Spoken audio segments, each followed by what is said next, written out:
if you look at the story in Genesis from the fall to the flood, you have this fall from Edenic place. They go down the mountain.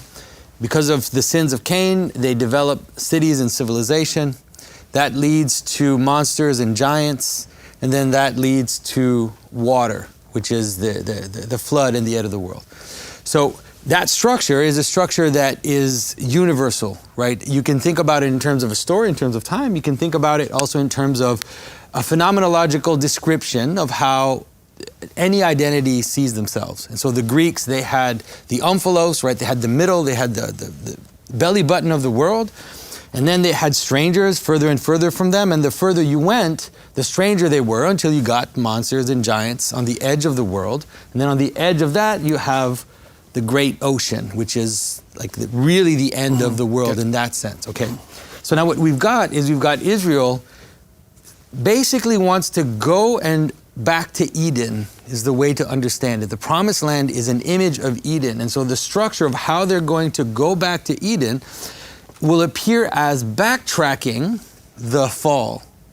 And so they're coming up to the Jordan. There's a river. They have to do a river crossing, right? And when they finally do cross it, it'll really be even like the water is going to split. The Ark of the Covenant, like the Ark of Moses, is going to cross over the waters.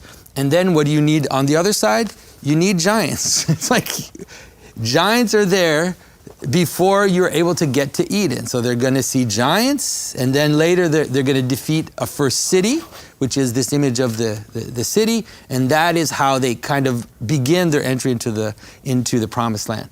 So you can really see how beautifully structured the whole narrative is as they kind of go back. And this is something, this type of storytelling is there everywhere. If you look at Geoffrey of Monmouth, the first people that come to Britain, what do they have to do? They have to fight giants, and it's a universal mythological story of that which is, let's say, the world that was before us usually is made up of giants, and you have to conquer them in order to start up a new world. Whether it's like the Scandinavian Eddas have that same structure, the frost giants.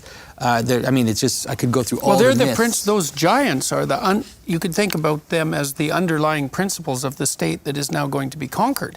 Because when you encounter a people, you just don't encounter their soldiers. You encounter the whole landscape of the ideas that animate them. And those are giants. And sometimes, I often think Rome died of indigestion and you could say, well, it consumed so many giants that they went to war in the stomach of Rome and then tore it apart, right? They couldn't digest the culture, because the culture isn't just the fragmented individuals that make it up. There's these gigantic principles operating behind the scene. And usually it's almost also the image of a remainder. It's not just the culture. It's like this culture that has become too heavy in its body, right? It's like an excess of body, you could say, a lack of head. That image you have of the giant that has a dwarf on his shoulders that's moving him around. That's the image. Like too much body, not enough mind left, and so it's